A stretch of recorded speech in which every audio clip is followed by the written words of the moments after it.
In today's video, I'm going to teach you how to create a form in Slack.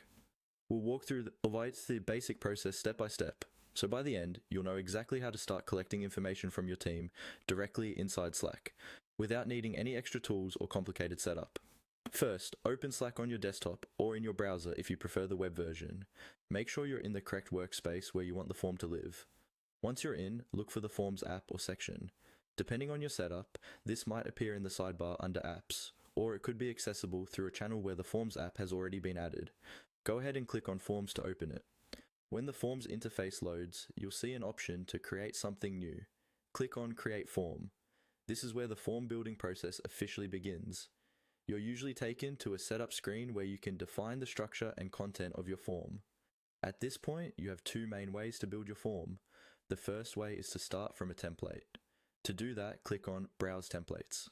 Templates are really useful if you're creating something common, like a simple feedback form, a request form, or a daily check-in. When you choose a template, it will automatically load a set of pre-configured questions and input fields. You can then adjust the wording, add or remove questions, and tailor it to your specific use case. This saves time and helps you follow a structure that's already been tested. The second option is to build your form from scratch. Instead of browsing templates, click on Add Input. This lets you manually add each field one by one.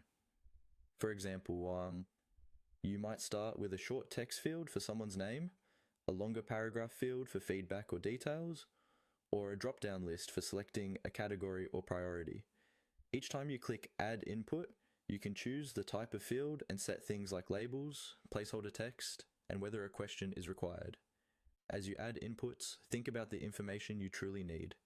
Keeping your form focused and concise makes it more likely that people in your Slack workspace will fill it out quickly and accurately. When you're happy with all the inputs, you can save and share the form in the relevant channel so your teammates can start using it right away.